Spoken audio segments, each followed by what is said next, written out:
Yeah. I think both teams had opportunities to win the game, to be honest. I think it's interesting, the fatigue factor coming late in quarters, and particularly the second half, where goal kicking and decisions going inside 50, even kicking through the middle of the ground under some fatigue's been was a bit relevant today, and it's certainly happened in other games, but certainly today's game, I think both teams had opportunities to get that extra 2 or 3 in front from set shot goals, and unfortunately from our point of view, we didn't take the opportunities, and I think the Swans did the same. How hard is it as a coach on the boundary just to watch stoppage after stoppage for the last 2 or 3 minutes? How hard is it? Yeah.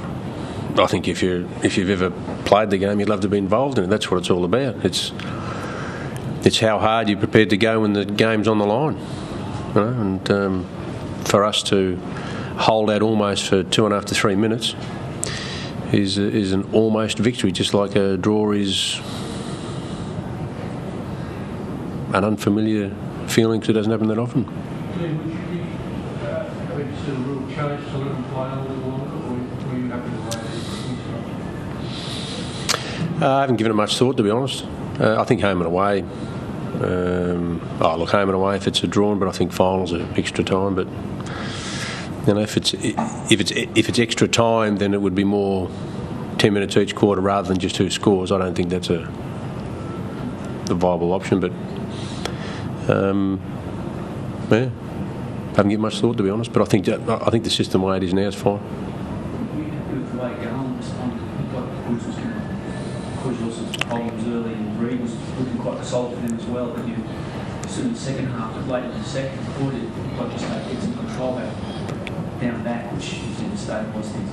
Yeah, no, Cole. I thought that's a fair call. He, when you're playing on an elite player in the competition who can bob up and kick 2 or 3 within 2 or 3 minutes, I thought Cole fought his way back into the contest, and probably his positioning improved from the point of view of not allowing Goodsy to get the best position or the best first look at the footy. So I thought he just changed his angle slightly, he readjusted his game, and I thought he was very instrumental in the result in the end for us. I thought, Cole. Forward sort of structure, particularly with winning the ball well up the ground, and just having used the goal and the way lacking something up there to take the mark. Yeah, I think during the game, that last part of the jigsaw going inside 50, from 50 to 80 metres, I think that's. We probably didn't have enough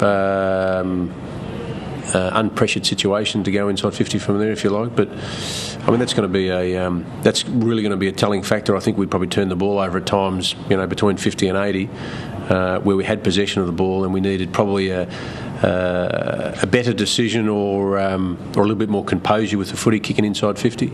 And I think then the end result is the forwards actually mark the football, or they become a bit more predictable. But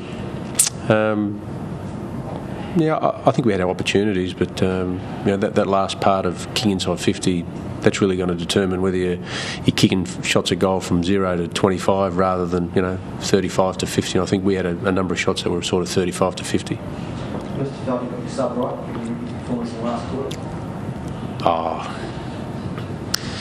Yeah, if it works one week, it's great. The next week, it doesn't work. So that's going to be the conundrum with it. I mean, it's obviously there for an injury, and we were talking about it during the late in the third quarter, and I decided that Adam Marrick had just shown a couple of glimpses, but we just thought that Ricky's a little bit more excitement up forward. Probably the end of your question, Michael, in the sense of kicking inside 50 and getting a mark. I thought he impacted the game. Ricky he kept looking at me for the whole game. Sitting down on the bench is good, but he just kept looking over and glaring at me, waiting to get on the ground. So, but he impacted when he came on, which is good. Well, you said that you were on that earlier, though. You talked about fatigue and the fact that to get that extra play. I spoke about it probably midway through the third quarter, but we were starting to get a little bit of ball movement happening with the guys who are on the ground, and there's always that risk of the injury comes. When does it come? If you've already subbed in a close game and then you get an injury and use it as a tactical aspect, you do leave yourself open a little bit. But that was always going to be the challenge for us, that if we needed something a bit different in the forward line, then we had Ricky up our sleeve. So we sort of got away a little bit today, but we didn't get the result in the end. Tomorrow night, sort of praise the fact that you guys dealt with the stoppages. Do you take that as a positive out of the game? Yeah, I think the contested possession against the Swans, and I mean contested possession, the stoppages, we're going to be really important during the game. And I just thought that our effort to continue from the start to the finish. There are going to be ebbs and flows in games where, like I said, we were 4 goals down, but we just found a way to hang in there and found a way to get back into the game, which I think was terrific. And I mean, being down on the ground to hear the crowd start to really come into the game and be that 19th man, if you like. They were loud. The last couple of minutes, they were clapping every stoppage, if you like. Every time the ball went neutral, they were really supporting the boys when they got in front. So that was a great feeling for the players to have. Was it still the strength of body people in that last 5 to 10 minutes? Sydney certainly continued to really brought the ball away. Yeah. Stoppage after stoppage in that 50 metre, inside that 50 metre. Yep. Surge, and it was just hectic. I mean, you don't get a great viewing from ground level, but you could hear the bodies hit. So they were. It was very, very physical. The last 3 minutes, very physical, and and it takes a free kick or a high tackle or a slip on an arm that slips up onto the shoulder for a free kick to be paid. So that was. I'm glad to see that the umpire sort of let it run there. Would you have been able to do that a year ago? In that same situation, would you have been able to hang on?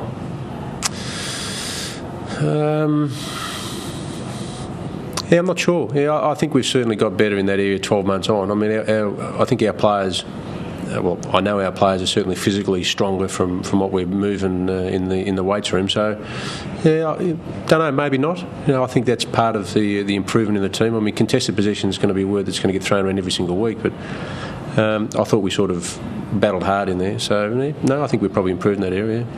That's a good call.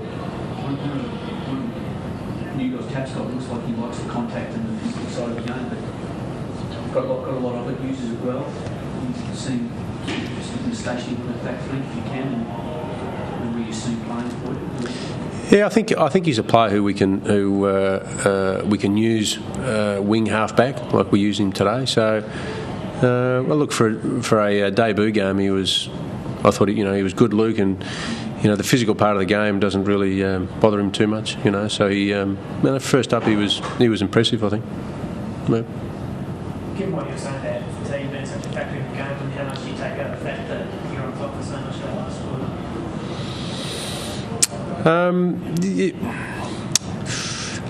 If you're using the ball well, it's amazing how.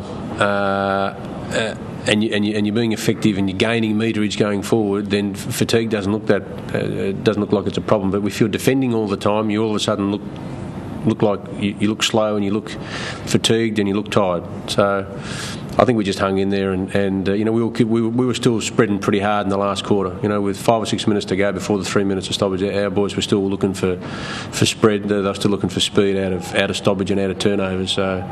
That was good to see, and they'll get a lot of confidence. The first game is always a challenge. I think most players think and have got confidence that they're fit, and I think once they play the game, then they really establish themselves that I've had a pretty good pre-season. For us to have no injuries out of it is an outstanding performance in the sense of if you look at the last few games that have been played, there's always been injury. You can always watch the players that were out there find yourself 25 points down to get back in that. It's just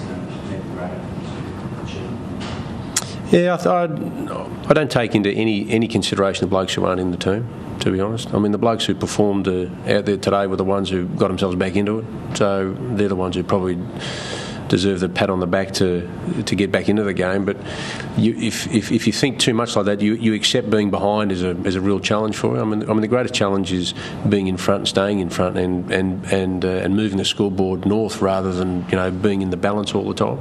So for us to get 4 goals down wasn't good enough, and that'll be part of the review we go through on Monday, because there's to make our job harder.